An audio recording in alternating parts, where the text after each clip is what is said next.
நாளைக்கான வீடியோவில் என்ன நடக்குதுன்னு சொல்லிட்டு பார்க்கலாம். வீடியோக்குள்ளே போகிறதுக்கு முன்னாடி நம்ம சேனலை லைக் அண்ட் சப்ஸ்கிரைப் பண்ணி சப்போர்ட் பண்ணுங்கள். வீடியோ வந்துட்டு நல்லாவே இருக்குது. ஃபஸ்ட்டு சீனில் வந்துட்டு ரத்னா சொல்லிட்டு இருக்காங்க, அண்ணே உங்ககிட்ட கேட்காம இவ எப்படின்னு முடிவெடுக்கலாம், அதனால தான் எனக்கு கோவத்தில் ஏதோ பேசிட்டேன் அப்படின்ற மாதிரி சொல்ல, ஏடா நான் பேசுனதில் என்ன தப்பு இருக்குது சொல்லு. வெங்கடேஷோட அம்மா வந்துட்டு கத்தி கதறாங்க, அதுக்கு மேலே அவங்கக்கிட்ட என்னால் என்ன பதில் சொல்ல முடியும் அப்படின்ற மாதிரி சொல்ல, அண்ணே அவங்க அப்படி என்னென்ன சொன்னாங்க, ஊருக்கு போகிறேன்னு சொன்னாங்க, போட்டுமே நாங்கள் திருப்பி அவங்க வீட்டுக்கு போகிறப்ப அவங்க வந்துக்கிட்டோம் அப்படின்ற மாதிரி சொல்ல, வெங்கடேஷோட அம்மா சொல்கிறதுல தப்பு இருக்கோ என்னமோ, ஆனால் நம்ம பார்க்குறவங்களுக்கே தெரியுது ரத்னாவை நீ கல்யாணம் பண்ணது ரொம்ப தப்பு வெங்கடேஷ் அப்படின்ற மாதிரி தான் இருக்குது.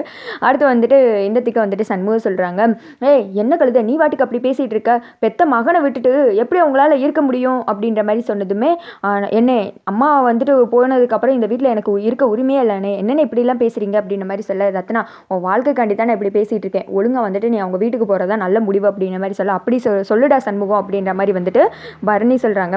அதுக்கான வேலையெல்லாம் பார்க்கலாம் அப்படின்ற மாதிரி சொன்னதும், சே என்னமோ செய்யுங்க, என் பேச்சை யாருமே கேட்க மாட்டீங்க அப்படின்னு சொல்லிட்டு வெறுவெறுன்னு ரத்னா கோவத்தில் கிளம்பிற, இவ இப்படி தான் சின்ன வயசுலேருந்தே இதனால வெடுக்குன்னு கோவப்படுவா அப்படின்ற மாதிரி வந்துட்டு சண்முகம் சொல்கிறாங்க. அடுத்து வந்துட்டு என்னடா யோசிக்கிற அப்படின்ற மாதிரி சொல்ல, அப்படியே அமுச்சு விட்டா சரியாக வருமா, நான் தான் வந்துட்டு 10 பவுன் நகை போடுறேன்னு சொல்லியிருக்கேன், நகையெல்லாம் ஏற்பாடு பண்ணணும்ல, இப்போ நம்மக்கிட்ட இருக்கிற பணத்தை வச்சு நகையை வாங்க முடியாதுடா, எப்படி ஒரு 5 லட்சம் வேணும்ல அப்படின்னு சொல்லிட்டு பரணி சொல்ல, ஆமாம் அதான் என்ன பண்ணேன்னு தெரியல அப்படின்ற மாதிரி வந்துட்டு சண்முகம் யோசிச்சுட்டு இருக்காங்க. இரு அப்படின்னு சொல்லிட்டு பரணி உள்ளே போயிட்டு கொஞ்சம் நகையை எல்லாம் எடுத்துகிட்டு வராங்க. அந்த நகையை வந்துட்டு பாலிஷ் போட்டு கொடுத்துடலாம், அப்படியே புதுசு மாதிரி இருக்கும் அப்படின்ற மாதிரி சொல்ல, இதெல்லாம் உன்னோட நகை நீ எதுக்கு இதை ரத்னா கொடுக்குற அப்படின்ற மாதிரி வந்துட்டு சண்முகம் கேட்குறாங்க. ஏண்டா இங்கே பாரு, நான் இந்த வீட்டுக்காக செய்யக்கூடாதா அப்படின்ற மாதிரி சொல்ல, இதெல்லாம் உங்கள் அப்பனோட ப்ராப்பர்ட்டி தானே, அப்படி இருக்கும்போது அவனோட நகையை பிடிங்கி என் தங்கச்சிக்கு நான் செய்யவா அப்படின்ற மாதிரி சொல்ல, அப்போ நானே எங்கள் அப்பாவோட ப்ராப்பர்ட்டி தான்டா, அப்புறம் என்னை வந்துட்டு கல்யாணம் முடிச்சு எங்கள் வீட்டுக்கு கூட்டு இல்லையா, அப்போ மட்டும் நான் வந்துட்டு எங்கள் அப்பாவோட ப்ராப்பர்ட்டின்னு ஒன்று தெரியலையாக்கும் ஆளப்பாரு அப்படின்னு சொல்லிட்டு பரணி சொல்ல, நான் உன் கழுத்தில் தாலி கட்டணுமே நீ என்னோட ப்ராப்பர்ட்டி ஆகிட்ட, அதுவும் இல்லாமல் நான் உன்னோட ப்ராப்பர்ட்டி அப்படின்ற மாதிரி சொன்னதும், அண்ணே இது நல்லா இருக்குனே அப்படின்னு சொல்லிட்டு கனி சொல்கிறாங்க, நீ வேறு சும்மா இருத்தா அப்படின்ற மாதிரி வந்துட்டு சண்முகம் வந்துட்டு திட்டுறாங்க. அடுத்து வந்துட்டு பரணி சொல்கிறாங்க, இதெல்லாம் நல்லா பேசு, இப்படி இந்த நகையை வச்சு ரத்னாவுக்கு போட்டு விடு அப்படின்ற மாதிரி சொல்ல, அதெல்லாம் ஒன்று வேணாம், என் தங்கச்சிக்கு எப்படி செய்யணும் நான் பார்த்துக்கிறேன், ஒழுங்கா இந்த நகையை தூக்கிட்டு போய் உள்ளே வை, ஹெல்ப்லாம் எனக்கு தேவையில்ல அப்படின்னு சொல்லிட்டு சண்முகம் கிளம்பிடுறாங்க.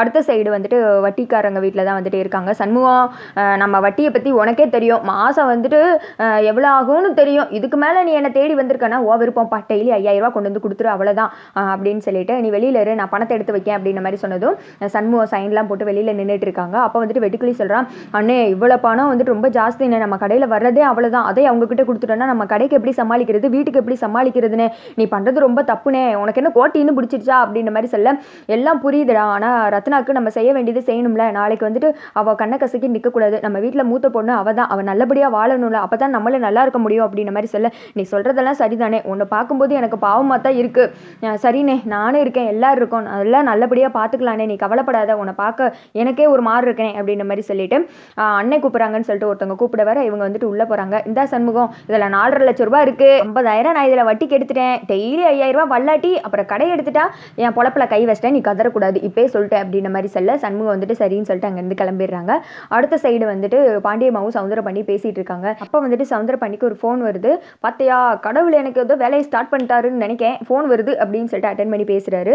கந்து வெட்டிக்காரன் தான் அப்படின்னதும், என்னடா வேணும் ரொட்டேஷனுக்கு எது பணமா அப்படின்ற மாதிரி கேட்க, இல்லையா ஒரு விஷயம் நடந்துச்சு, சண்முகம் கடையை வச்சு இப்போ தான் என்கிட்ட 5 லட்ச ரூபா கடையான்னு வாங்கிட்டு போகிறான், அதை உங்ககிட்ட சொல்லணும் தான் கால் பண்ணேன், நாளை பண்ண சொல்லலான்னு ஆயிடும்ல அப்படின்ற மாதிரி சொல்ல, நல்ல விஷயம் தான், ஆமாம் எதுக்கா அப்படின்னு சொல்லதும், தங்கச்சிக்கு நகை வாங்கவா அப்படின்ற மாதிரி சொன்னதும், சரி இந்த விஷயம் எனக்கு தெரியும் நீ சொல்லிக்க வேணாம் போன வை அப்படின்னு சொன்னது. அக்கா பார்த்தியா அவனோட வேலையை, தங்கச்சிக்கு நகை வாங்க போகிறானா, நம்ம இங்கே பற்ற வச்சது அங்கே எரிஞ்சிருக்கு அப்படின்ற மாதிரி சொல்ல, ஆமாடா அவன் தங்கச்சிக்கு அவன் நகை வாங்கி கொடுத்து எல்லாம் செய்ய போகிறான், இதில் நமக்கு என்ன லாபம் அப்படின்ற மாதிரி கேட்க, அதில் தான்க்கா இருக்குது லாபமே, ஆமாம் நீ அந்த தங்க அட்டிகை வயிறு அட்டிகை சொன்னையில் அதை எடுத்துகிட்டு வர முடியுமா அப்படின்ற மாதிரி கேட்க, ஐயோ அதை வச்சு தானே இவனை மிரட்டிக்கிட்டு இருக்கோம், இதை இவங்கிட்ட கொடுத்துட்டா என்ன பண்ணுறது அப்படின்னு கேட்க, என்னக்கா அதை வச்சு தான் இவனை மிரட்டுறோம், இவங்கிட்ட கொடுத்துட்டா என்ன பண்ணுறதுன்னு யோசிக்கிறியா அப்படின்ற மாதிரி சொல்ல, அது வந்து இல்லை அப்படின்னதும், நான் அடுத்த அவன் மண்டையை மட்டும் கிடையாது அவன் மைண்டுக்குள்ளே என்ன யோசிக்கிறானோ படிக்கிறவன், போய் எடுத்துகிட்டு வாக்கா உனக்கு அதெல்லாம் ஒன்றும் ஆகாது அப்படின்னதும், சரி இருறா போய் எடுத்துகிட்டு வரேன் அப்படின்னு சொல்லிட்டு போய் வந்துட்டு எடுத்துகிட்டு வந்து கொடுக்குறாங்க. இதை வச்சு தானே என்னை பிளாக்மெயில் பண்ணுறேன், இரு உன்னை என்ன பண்ணுறேன் அப்படின்னு சொல்லிட்டு சவுந்தரபாணி மனசுல யோசிக்க, என்னடா சிரிச்சுக்கிட்டே ஒரு மாறி பார்க்குற அப்படின்னதும்,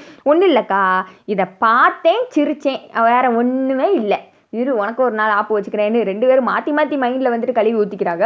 அடுத்து வந்துட்டு இதை வச்சு என்னடா பண்ண போகிற அப்படின்னதும் அந்த வெறும்பையன் சண்முகம் எப்படி நகையெல்லாம் வாங்கினதுக்கப்புறம் சாமி பாதத்தில் வச்சு ஆசீர்வாதம் பண்ணுறதுக்கு தான் கொண்டு வருவான். அந்த நகையோடு சேர்த்து இதை கலந்து விட்டுருவேன், போலீஸுக்கும் வந்துட்டு தகவல் சொல்லிடுவேன். அப்போ வந்து சண்முகத்தை தானே களவாளி பையன் பிடிப்பான் அப்படின்ற மாதிரி சொல்ல, டேய் தம்பி உனக்கு மட்டும் எப்படி அப்படி சூப்பர் சூப்பர் ஐடியாவாக தோணுது அப்படின்ற மாதிரி சொல்ல, அக்கா இனிமேல் தான் இந்த சவுந்தரபாண்டியோட திருவிளையாடலை பார்க்க போகிற வேற மாதிரி அப்படின்ற மாதிரி வந்துட்டு சவுந்தரபாண்டி யோசிச்சுட்டு இருக்க. அடுத்து வந்துட்டு வெட்டி கிழிச்சா இதை யார்கிட்ட சொல்கிறேனே தெரியல, அண்ணன் இப்படி ஒரு இக்கட்டான சூழ்நிலையில் மாட்டிக்கிட்டாங்களே அப்படின்னு சொல்லிட்டு பரணிக்கு தான் கால் பண்ணுறாங்க. சொல்லுடா என்னாச்சு அப்படின்ற மாதிரி கேட்க, எதுவும் பிரச்சனையா அப்படின்னது, ஆமாம் சண்முகத்துக்கு தான் அப்படின்ற மாதிரி சொன்ன. சண்முகத்துக்கா அப்படின்னு சொல்லிட்டு பரணி ஷாக் ஆகுறாங்க. ஆமாம் அப்படின்னு சொல்லிட்டு கடன் வாங்கினது எல்லாத்தையும் சொல்கிறாங்க. அவன் ஏன் இப்படி பண்ணிட்டு இருக்கான், தங்கச்சி கொண்டுனா உசுரை கூட கொடுப்பான், சரி நீ வச்சிரு நான் பார்த்துக்கிறேன் அப்படின்னு சொல்லிட்டு சண்முகத்துக்கு தான் கால் பண்ணுறாங்க. அந்தத்துக்கு வந்துட்டு சண்முகமும் உடன்குடியும் பேசிகிட்டு இருக்காங்க. வாப்பா நகை எடுக்க போகலாம் அப்படின்னதும் தங்கச்சியை கூப்பிட்டு போய் எடுக்கலாம் அப்படின்னு உடன்குடி சொல்ல, நான் என்ன நகை எடுத்தாலும் என் தங்கச்சிக்கு போட்டுப்பா அப்படின்னதும் பரணி கால் பண்ணுறாங்க. பரணி கால் பண்ணது சண்முகம் திருதுன்னு முழிக்க. அதோட பார்த்தீங்கன்னா வீடியோ முடிஞ்சிருச்சு.